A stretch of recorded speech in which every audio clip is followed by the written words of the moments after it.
Xin chào quý vị và các bạn. Xin chào quý vị và các bạn. Xin chào quý vị và các bạn. Hiện nay chúng ta lại gặp một cái vấn đề, đó chính là cái phần ôn thi IELTS Listening.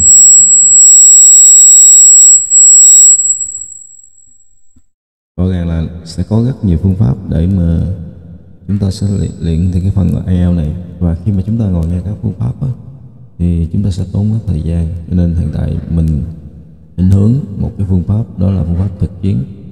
Mình sẽ dùng liên tiếp 30 ngày để mình xem các cái video về cái phần bài test listening, và mình sẽ bắt chế độ phụ đề và mình thực hành.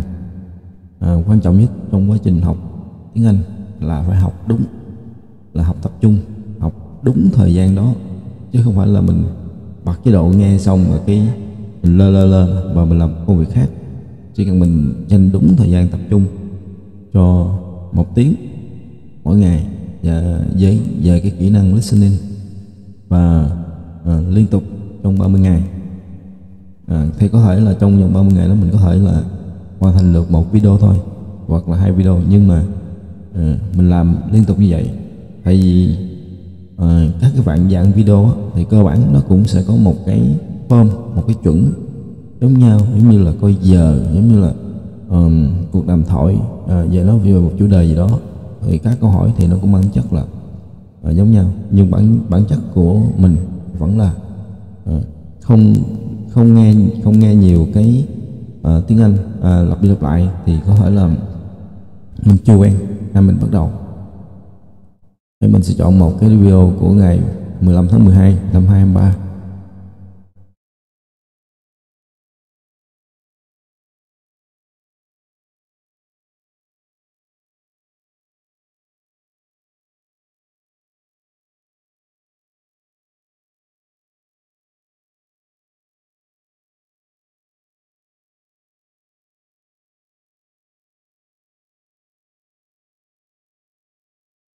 Ok, và chúng ta sẽ bật chế độ phụ đề và chúng ta tập trung.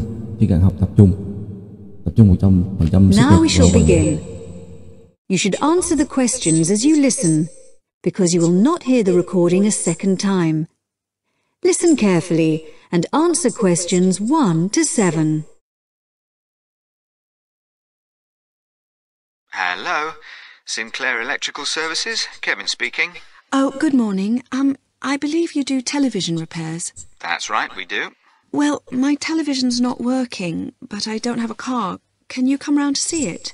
That shouldn't be a problem. Good. Can I just take a few details then? Certainly.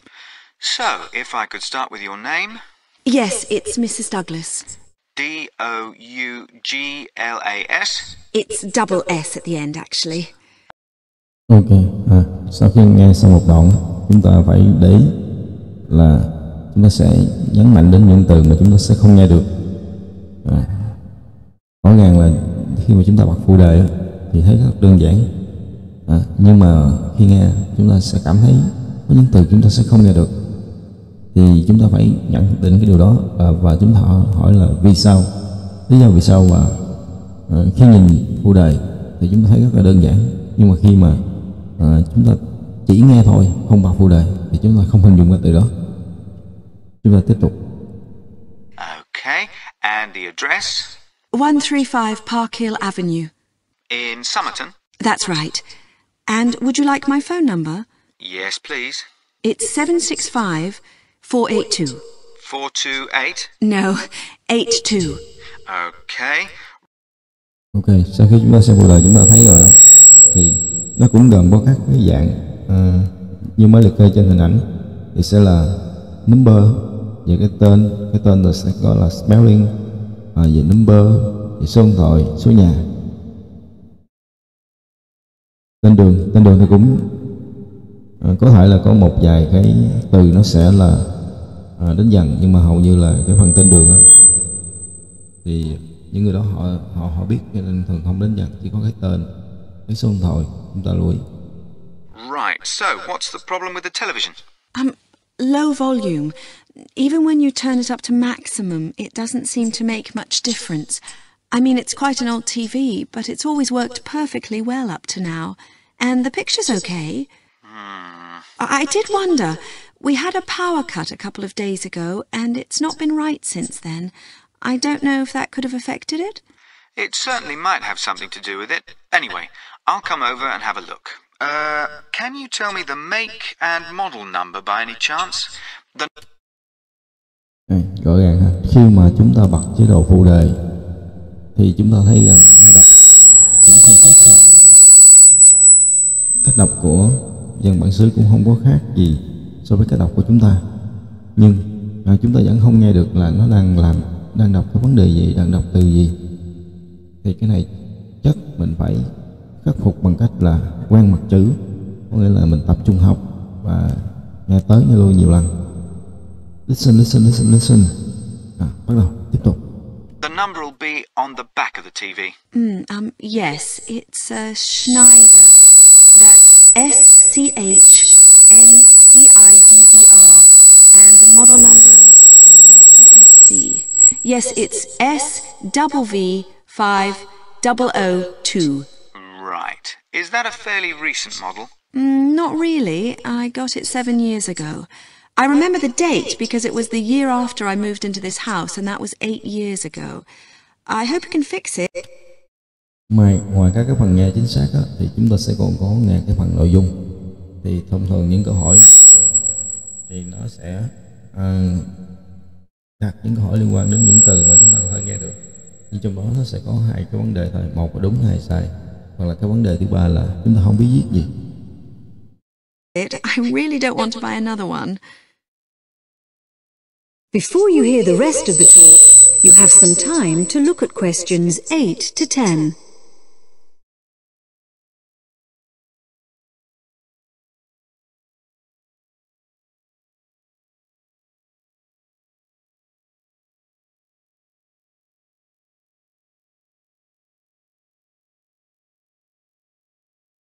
Chúng ta sẽ có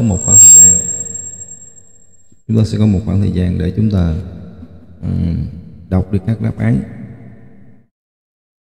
Chúng ta sẽ có một thời gian để chúng ta đọc được chúng ta sẽ có một khoảng thời gian để chúng ta đọc được các đáp án. Thì chúng ta sẽ tranh thủ đọc các đáp án này. Và sau khi nghe một cái đoạn câu hỏi từ 1 đến 7, rõ ràng thì chúng ta vẫn chưa có cơ sở để trả lời các câu hỏi đó, bởi vì nó còn khá lạ đối với chúng ta.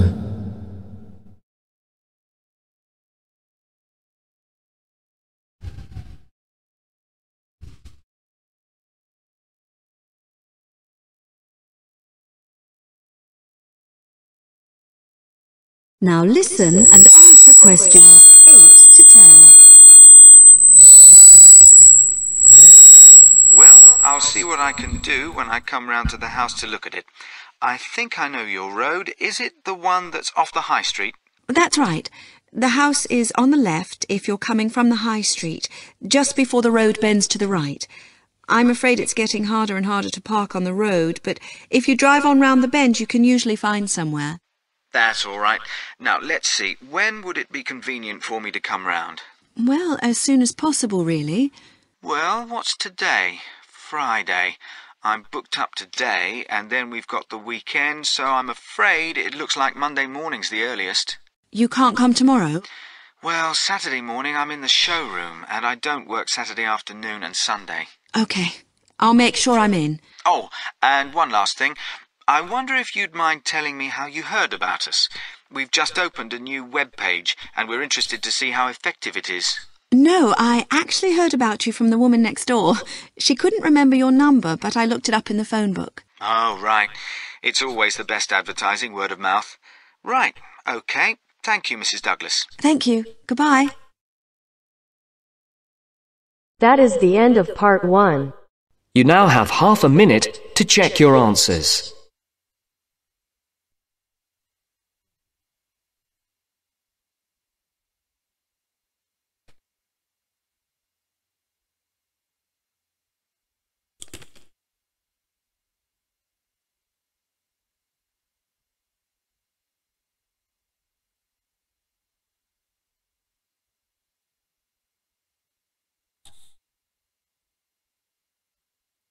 Now turns to part 2.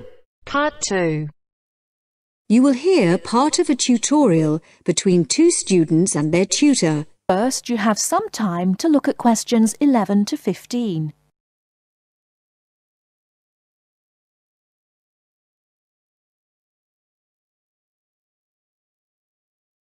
Nếu mà chúng ta có phụ đề rõ ràng, nó sẽ giúp cho chúng ta là hơn gần 50%. Nhưng mà nếu mà chúng ta có hỏi hiểu qua từng từ nữa, thì khi mà chúng ta thực hành, chúng ta cũng không hoàn thành bài được.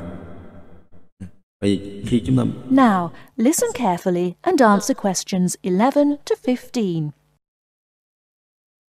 Dr. Barrett? Sammy, come in. Is Irene with you? Yes. Good. Sit down. Right, we're looking at how far you've got with your research project since we last met. You decided to do a survey about computer facilities at the university, didn't you? That's right. We decided to investigate the university's open access centres, and in particular the computer facilities. Lots of the students are having trouble getting access to a computer when they need one, so we thought it would be a useful... Trong cái phần mà nghe cái phần listening này thì cũng có một cái nhược điểm nữa, đó là cái cách mà chúng ta được dạy đọc á, với cái cách mà cái giọng đọc trong đó phát âm nó không giống nhau, cho nên dẫn đến là chúng ta sẽ không hình dung ra được là cái từ được đọc là gì. Cái này mình nhấn mạnh lại nha, cái phần mà cái từ mình được dạy đọc á, với cái giọng đọc ở phía trong audio hoặc là video á, là nó không giống nhau, dẫn đến là chúng ta không hình dung ra được là cái giọng ở trong audio, trong cái video đó là đọc cái từ gì, nói từ gì, cho nên dẫn đến là cái sự nghe của chúng ta là không đáp ứng được. area to research. Good, fine. It's not a topic anyone has looked at before, as far as I know, so it's a good choice. So, what background reading did you do?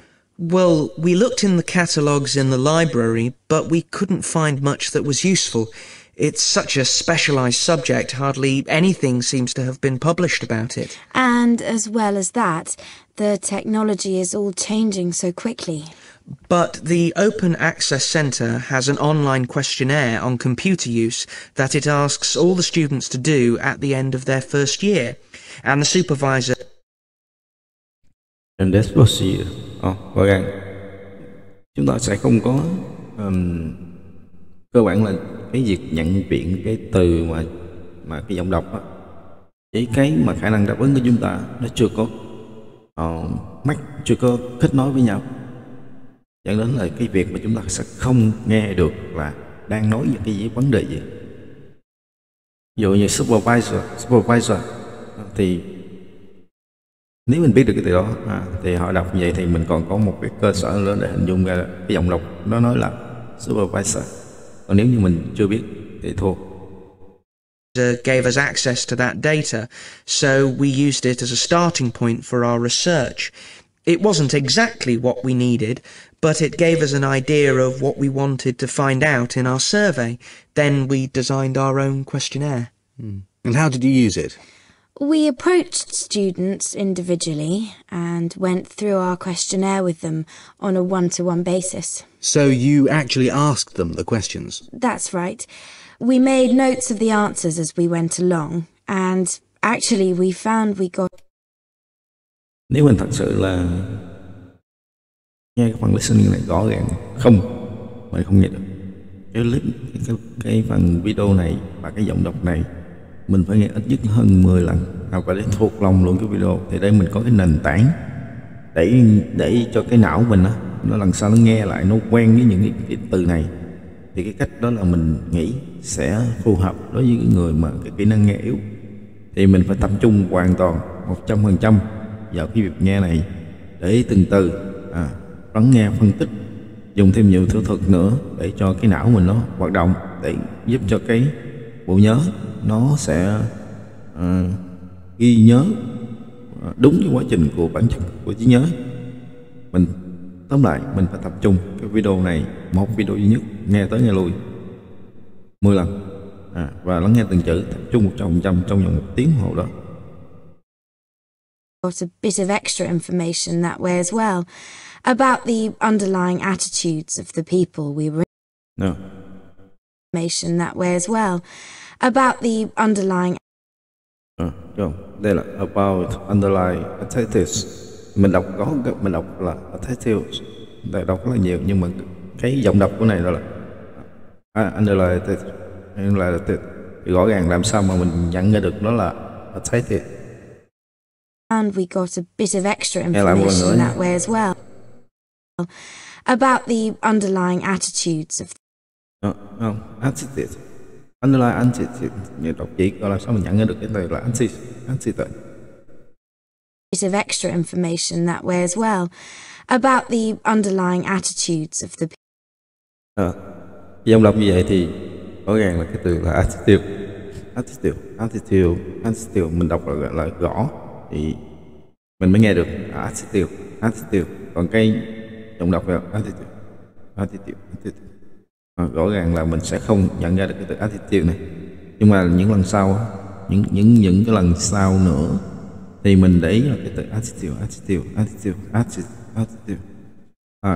Thì cái giọng đọc sau và những cái video sau mình sẽ có một cơ sở đó để hình dung, và đây chính là từ attitude.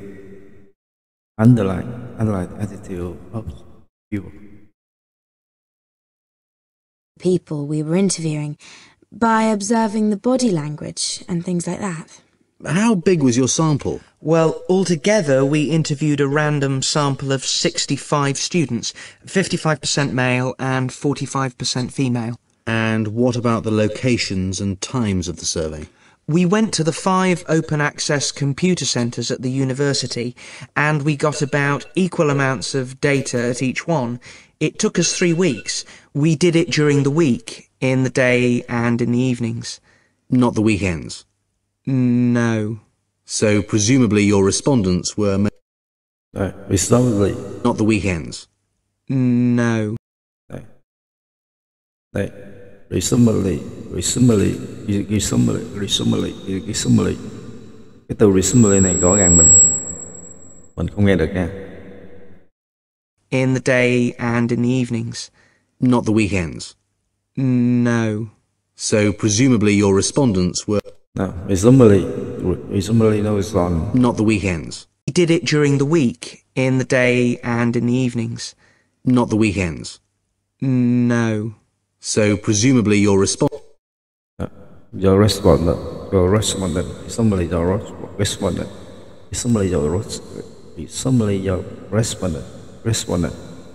Không, thì rõ ràng cái từ presumably đó mình không có thể nghe được. Khi mình nhìn cái phụ đề thì chắc chắn mình sẽ nghe được, mình sẽ biết được là đó là presumably. Còn nếu mà mình không có phụ đề hoặc là mình chưa gặp từ đó thì mình sẽ không nhớ được đó. Cho nên bằng cách nào đó mình sẽ phân tích cái từ đó để có dấu ấn, để có dấu ấn, để não hoạt động, để cái trí nhớ mình sẽ quan tâm đến cái từ presumably đó. Presumably your respondent. Presumably your respondent. Not the weekends? No. So presumably your respondents were mostly full-time students? Yes. Oh, you mean we should have collected some data at the weekends from the part-time students? We didn't think of that. OK, it's just an example of how difficult it is to get a truly random sample. So, how far have you got with the analysis of results? Well, everyone agreed there was a problem, but we're more interested in what they think should be done about it. With the analysis of results? Well, everyone agreed there was a problem, but we're more interested... Interesting. Cái từ này nó cũng là mình không nghe được luôn. Nếu theo kinh nghiệm của mình ở những cái đoạn video khác, cái từ interesting mình cũng không nghe được luôn. Well, everyone agreed there was a problem, but we're more interested in... Well, everyone agreed there was a problem, but we're more interested in what they think should be done about it. We're more interested. The most popular more interested in... Well, everyone agreed there was a problem, but we're more interested in what they think should be done about it. The most popular. Cái này có nghĩa là giống như cái phần trước nó có từ more. Everyone agreed there was a problem. Ở trước này nó có từ more interested. Thì cái nào? More interested. We're more interested. More interested in what? More interested in what they think should be. More interested they wasn't true. In what they think should be done about it. The most popular suggestion was for some suggestion they think should be done about it. The most popular suggestion was for some sort of booking done about it. The most popular suggestion was for some sort of bookings about it. The most popular suggestion was for some sort of booking system. About 77% of the students thought that would be best, but there were other suggestions. For example, about 65% of people thought it would help if the opening hours were longer, like 24 hours a day.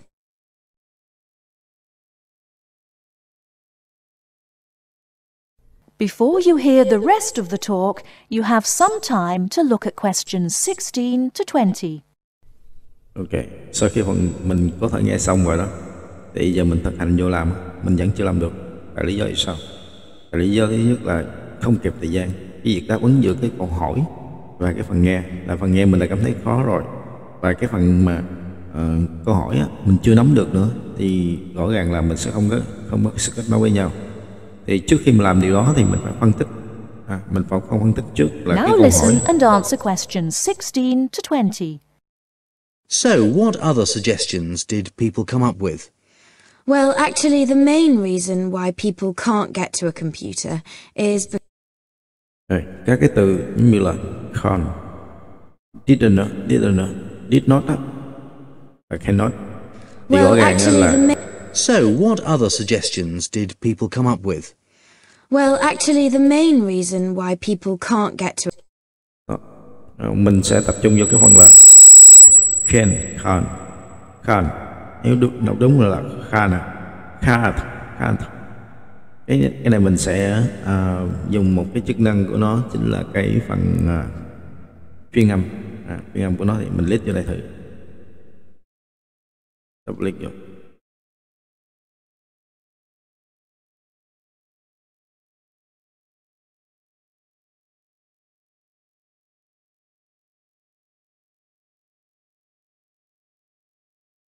Mình sẽ xem hết cái phần chức năng can này.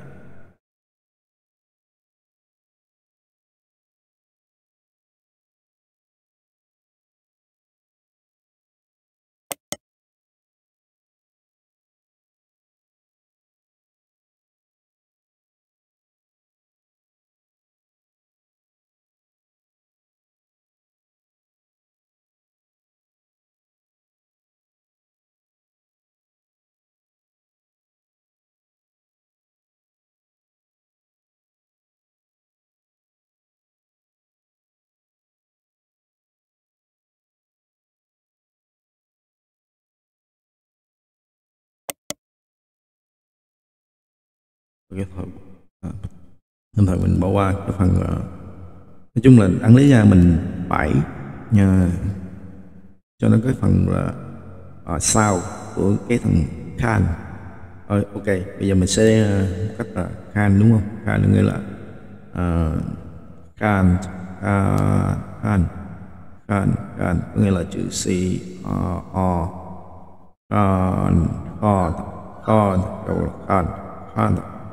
can là can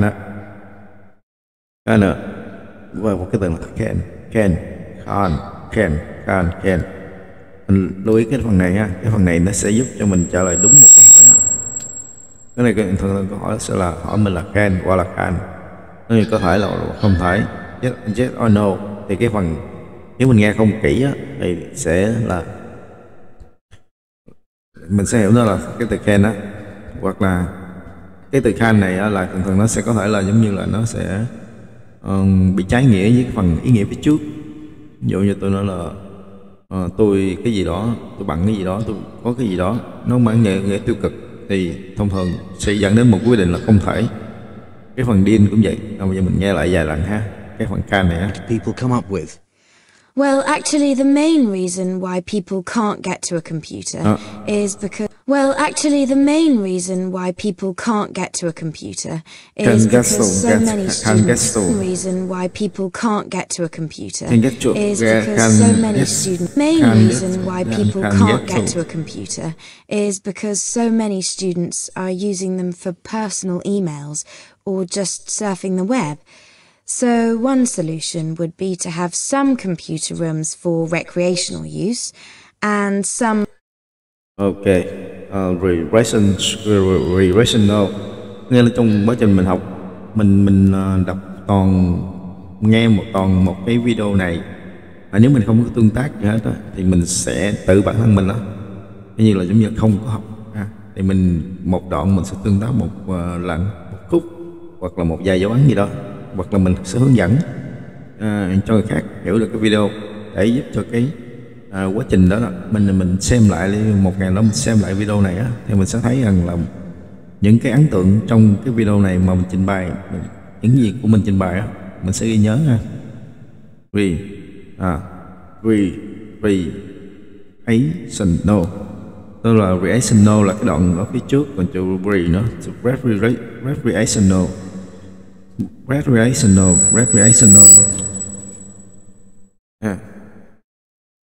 Ok, nghe lại ha. Cái phần này để sau này mình nhớ được cái từ là recreational. Would be to have some computer rooms for recreational use and recreational use. Solution would be to have some computer rooms for recreational use and recreational use.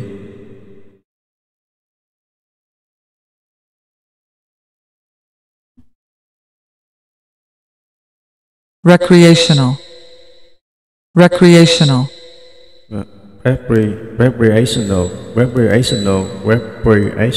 1, 2, 3, 4, 5. Recreational. Này là tiếng Anh của người Mỹ đó, tiếng Anh của người Anh đó. Recreational. Recreational. Ok, cái này ta sẽ gọi là cái mà chắc là giải trí ha. Thì create là sáng tạo ha. Recreational thuộc về cái tính sáng tạo lại, cái này là giải trí ha. Cái từ này sẽ là giải trí. Recreational you. Sau này mình nghe lại cái từ này, mình phải nhớ nó là recreational. Some for people to do serious work in. The trouble is, quite often people do their work, then they want... The trouble is, quite often people do their work. Đây, cái serious work in. Đây, cái phần trouble e. The chapel e, đúng không? Cái này mình sẽ không đọc là the chapel e, là chapel. Rõ ràng là dòng đọc nó sẽ đọc là chapel,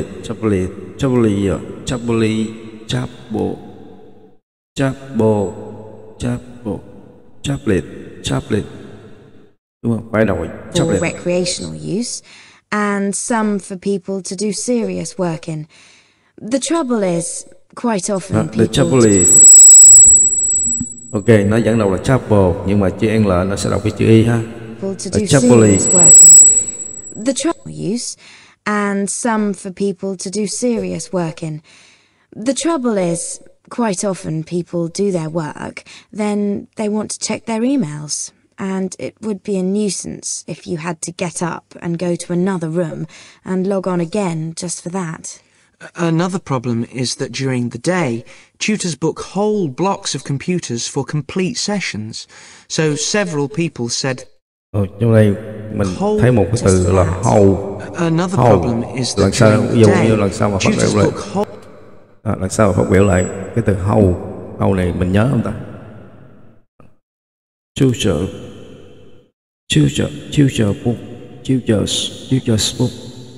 book whole lock. Dù lần sau đọc là whole lock thì nhớ không? Just for that. Another problem is that during the day, tutors book whole blocks of... Ok, cái này mình muốn biết được cái từ đó là gì á, thì chỉ có thể là mình ghi nhớ vô trong cái cấu trúc câu. Cái từ whole này là một cái liên từ đó.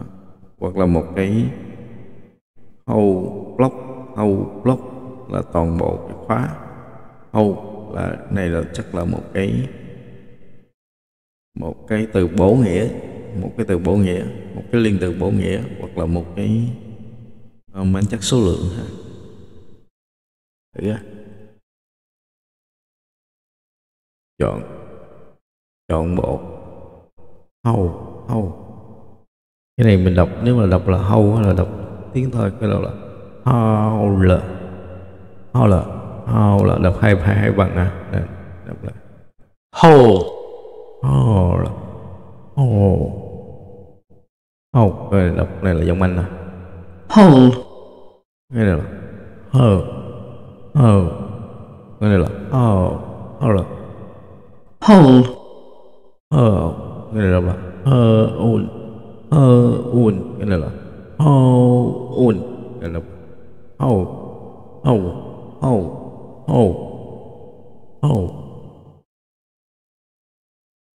cái này là giống như là cái từ này là nó gắn với một cái từ khác nó có cái nghĩa đó, và cái từ này giúp cho nó tăng cái nghĩa lên, giống như là trọn bộ, là trọn vẹn, là tất cả, là whole.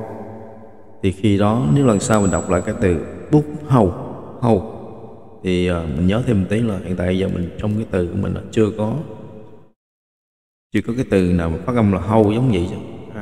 Giống như hiện tại là mình chưa nhận ra, có thể là có nhưng mà mình chưa nhận ra cái từ nào là whole. Thì mai mốt nếu mà nghe giọng là whole thì mình cứ nhớ nó là cái từ whole này đi. Nếu mà ngày nào đó mình gặp một từ khác cũng có kiểu là whole thì lúc đó mình sẽ ghi nhớ lại ha. Whole, block. Tiếp tục ha.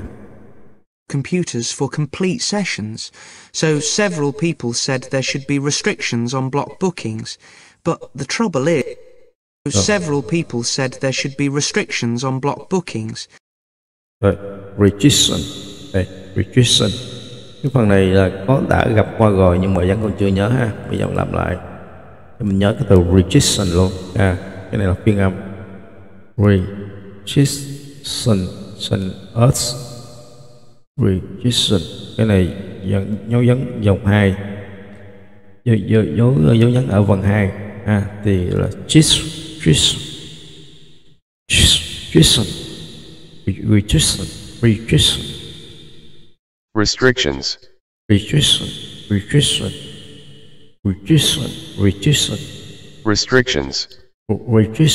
Nên cái này làm tới rồi cái từ restriction này đi. Bây giờ học từ vựng luôn á, là từ restriction. Lý là mình phải tự nhớ luôn cái phần mà viết luôn á, giống như là mình đọc ra chính tả của từ là restriction này là cái gì. Thì nay mình sẽ nhớ là cái từ restriction là phiên âm đi ha.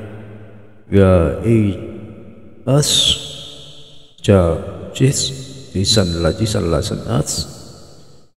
Vậy là mình sẽ đánh dần của nó theo tiếng Anh, có nghĩa là R-E-S-T-R-I-C-T-I-O-N.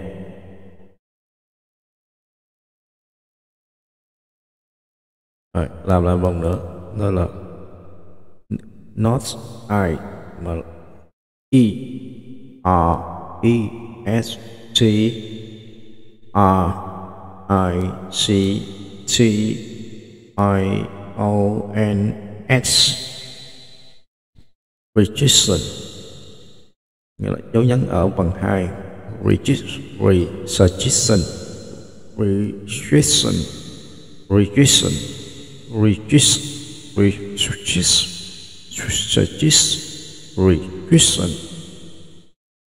Là những hạn chế.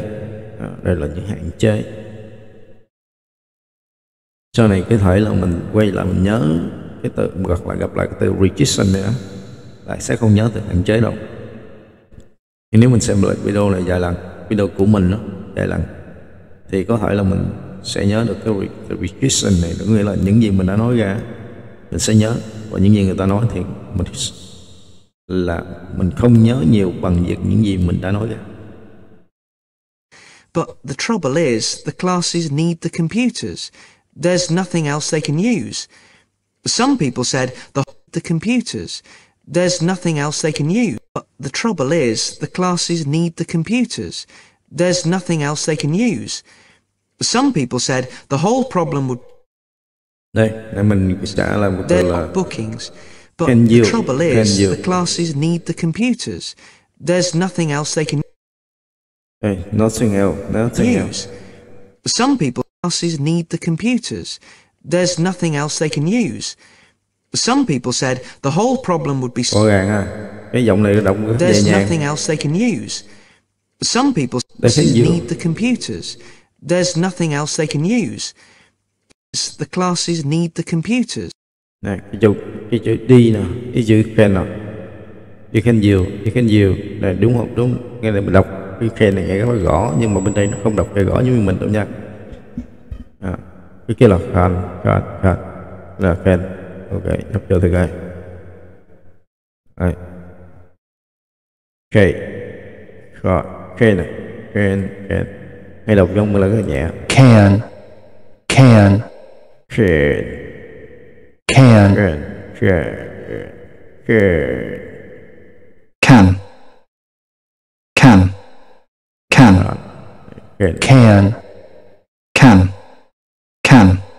Vậy là cái này nó sẽ bị trùng lẫn giữa cái dòng Mỹ với dòng Anh. Khi cái dòng Mỹ thường nó sẽ đọc là can, đúng không? Cái này đọc dòng Anh là can. Cho nên là nếu mà người Anh và người Mỹ đọc đó, thì cái này nó sẽ khác nhau. Nhưng mà nếu dòng Mỹ đọc đó, hay bị căng nha. Đọc lại nha, để can you. Restrictions on block bookings. But the trouble is, the classes need the computers. There's nothing else they can use. Some people said the whole problem would be solved. There's nothing else they can use. Some people said the whole problem would be solved if the universe else they can use. Some people said the whole problem would be solved if the university would just buy more computers. But other people said it might make things better for a bit, but it wouldn't really solve the problem permanently. People said it might make things better. It would just buy more computers. The classes need the computers. There's nothing else they can use. Some people said the whole problem would be solved if the university would just buy more computers.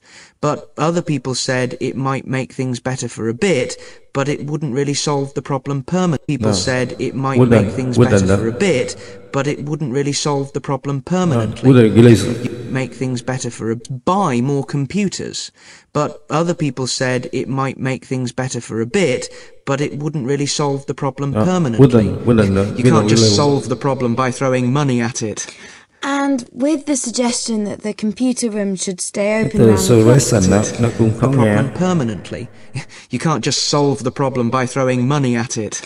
And with the suggestion that the computer room should stay open round the clock, some people did point out that there'd have to be someone around all the time to make sure the equipment didn't get stolen, especially at night. So a booking system seems to be the best suggestion. Stolen, especially... Stolen.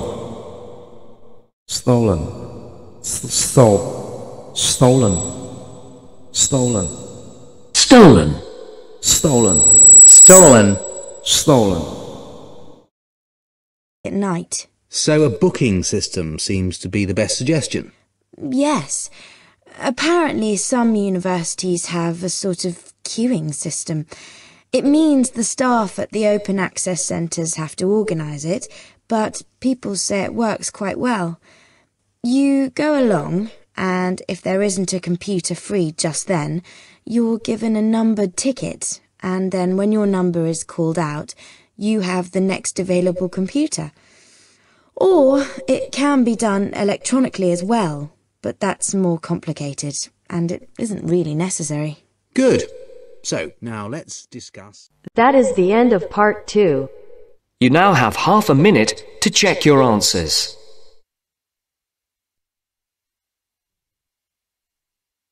Rõ ràng dù mình có nghe được nhiều từ nữa mà mình cũng không trả lời đâu. Tại vì mình phải nắm được cái nội dung của câu hỏi trước. Và nắm được nội dung câu hỏi một cách đơn giản nhất là mình sẽ ghi chú những cái từ, chứ không phải chỉ đọc xong ghi chú những cái từ nhanh nhất, những cái từ là dấu ấn, giống như là cái hiệu cái đầy ý nghĩa gì đó. Giống như là Now turns to part 3. Part 3. You will now hear a radio talk on agricultural regulations. First, you have some time to look at questions 21 to 25. Đó, bây giờ là mình nắm cái phần là từ câu hỏi 21 đến 25 thì mình phải nắm được là cái đại ý của nó là gì. Ministers, officials, put the agriculture wasn't first. Cái này mình nắm đại ý của nó. Nhưng mà nếu mà mình không hiểu được mấy cái từ này nữa thì mình thua Now, luôn. listen carefully and answer questions 21 to 25. Could there be clearer proof of the arrogance and indifference of those who are supposed to keep our food safe than the muzzling of John Verrill? Agriculture is a business, true, and businesses have to make money. But this shows how ministers and officials put the profits of the agriculture business before the well-being of the British people. Mr. Verrill, a pharmaceutical chemist, was appointed to represent consumers on one of the many committees that advise the government on food safety. Trong cái từ này là điền từ đó, thì mình phải không hình dung được là cái đoạn nào sẽ tới đâu ha. Nhưng mà mình sẽ nắm những cái từ chính của nó, giống như là ministers, officials, những cái từ đó thì khi nghe những từ đó là biết cái tới câu của mình. Hoặc là business first, hoặc là agriculture,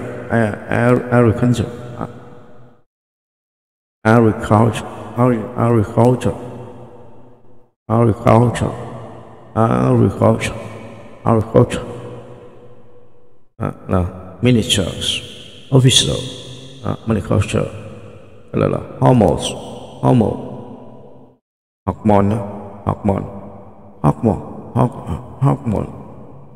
hoặc là misproduction, hoặc là profitable, hoặc là pen over, hoặc là yield group, hoặc là gì đó, the USA nè, Canada, hoặc là vacation declare, Dennis, more or all were dangerous, grievously broke. When he tried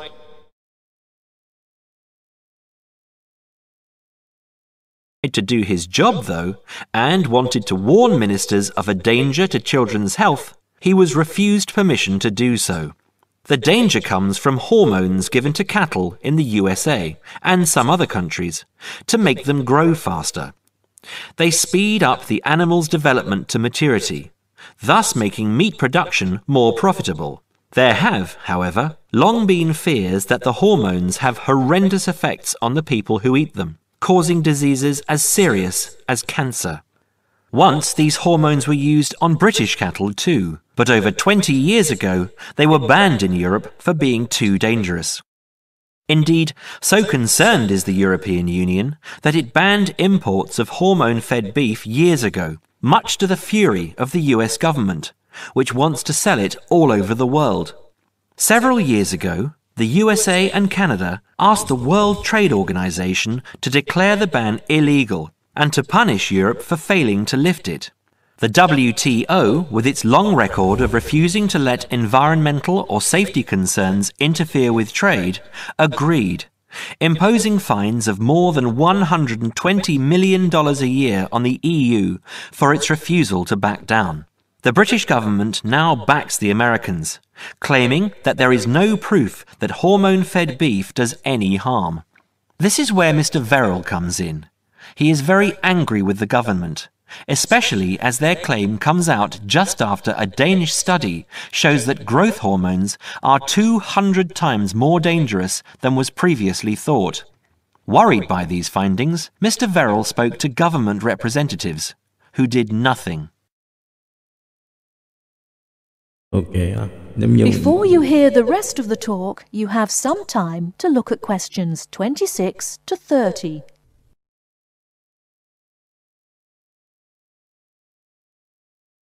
Đây cũng là những cái vấn đề là nắm nhận những cái từ khóa giống như là Subtraction Beep hoặc Master Answer Smith, Mr. Verrill. Cái này đó là những cái thủ thuật tiếp theo trong cái quá trình mà mình sẽ tự học và nâng cao ở các cái video tiếp theo. Còn hiện tại giờ ở video hiện tại là mình sẽ nhắm đến các vấn đề là phụ đề và quen dần với việc Not only that, but they have not been testing beef which is imported, which, by law, they are required to do. This directly affects the British public, as about 40% of the beef British people eat comes from abroad, supposedly from countries like Brazil, which does not allow the use of growth hormones. Brazilian beef is stocked by some British supermarkets and widely used in catering. Yet, when a Brazilian farm was recently visited by EU inspectors, a large stockpile of this banned substance was found.